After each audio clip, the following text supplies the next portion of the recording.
Hello दोस्तों, आज मैं बात करने जा रहा हूँ एपीजे अब्दुल कलाम जी के बारे में। दोस्तों, आज की डेट में अब्दुल कलाम जी को तो हर कोई जानता है, लेकिन उनके नाम के बारे में बहुत ही कम लोग जानते हैं। तो चलिए मैं आपको बताता हूँ। ए से अबुल उनके परदादा का नाम, पी से फ़कीर उनके दादा का नाम और जे से जैनुलब्दीन उनके पिता का नाम और अब्दुल कलाम उनका खुद का नाम था। तो चलिए शुरू से जानते हैं इस महान इंसान के जीवन के बारे में। दोस्तों, कलाम जी का जन्म 15 अक्टूबर 1931 को तमिलनाडु के रामेश्वरम में हुआ था।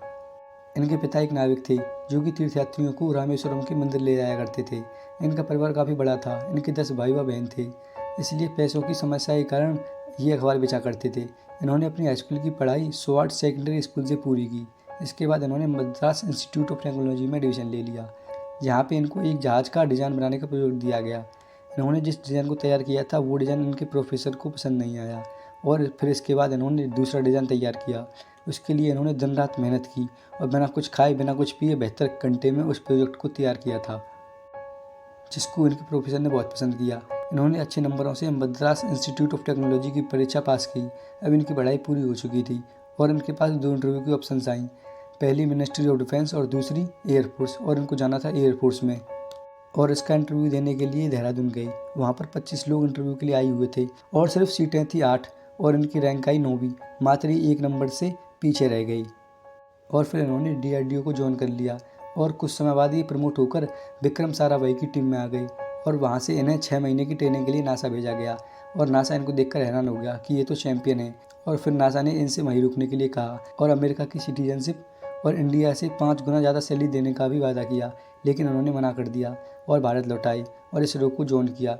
जब इन्होंने इसरो को ज्वाइन किया था तो उन्होंने सेंट मरीन चर्च को ही अपना ऑफिस बनाया था और वहाँ पर एक कैटल शेड को अपना लेबोरेटरी बनाया था और वहाँ पर समुद्र के किनारे रॉकेट लॉन्च पैड बनाया। ये साइकिल और बैलगाड़ी पर रखकर रॉकेट के छोटे छोटे पार्ट ले जाया करते थे। इतनी मुसीबतों के बावजूद उन्होंने पहला साउंडिंग रॉकेट 1963 में लॉन्च किया और उसके बाद 1969 में इन्हें इसरो का डायरेक्टर बना दिया गया और तब इन्होंने SLV-3 के लॉन्च के बारे में सोचा और 10 साल इस पर मेहनत की। लेकिन 1979 में SLV-3 लॉन्च फेल हो गया, लेकिन उन्होंने गिव अप नहीं किया और 1 साल बाद SLV-3 को सक्सेसफुली लॉन्च किया। इसके बाद कलाम जी ने कभी भी पीछे मुड़कर नहीं देखा। 1981 में इनको पद्म भूषण से सम्मानित किया गया। 1982 में इनको DRDO का डायरेक्टर बना दिया गया। 1985 में इन्होंने त्रिशूल मिसाइल लॉन्च किया।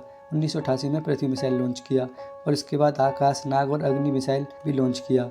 जब इन्होंने अग्नि को लॉन्च किया तब रसिया, USA, चाइना, फ्रांस, UK के बाद भारत छठा देश था जिसने इतने पावरफुल मिसाइल बनाए थे। और इसके बाद इन्होंने 1993 में PSLV को भी लॉन्च कर दिया। कुछ समय बाद 1998 में इन्होंने ऑपरेशन शक्ति के नाम से परमाणु परीक्षण किया। सन 1997 में अब्दुल कलाम जी को भारत सरकार द्वारा भारत रत्न से सम्मानित किया गया। 1999 में अब्दुल कलाम जी ने रिटायरमेंट ले लिया तो अटल बिहारी वाजपेयी जी ने इन्हें मिनिस्ट्री संभालने के लिए कहा, लेकिन इन्होंने मना कर दिया और अन्नामलाई यूनिवर्सिटी में पढ़ाने लगे। और 2002 में अब्दुल कलाम जी को देश का राष्ट्रपति बनाया गया और उनको पद्म भूषण, पद्म विभूषण, भारत रत्न, वीर सावरकर, रामानुजन जैसे कई अवार्डों से सम्मानित किया गया। और यही नहीं, अब्दुल कलाम जी को 70 साल की उम्र में youth icon of the year award से सम्मानित किया गया। अब्दुल कलाम जी के पास 40 डॉक्टरेट्स हैं। उन्होंने कभी PhD की पढ़ाई नहीं की, कभी भी इंजीनियरिंग की पढ़ाई नहीं की, लेकिन जिस भी यूनिवर्सिटी में ये जाते थे लोग इन्हें डॉक्टरेट देते थे। 27 जुलाई 2015 को IIM शिलांग में लेक्चर देते हुए इनकी हार्ट अटैक से मौत हो गई।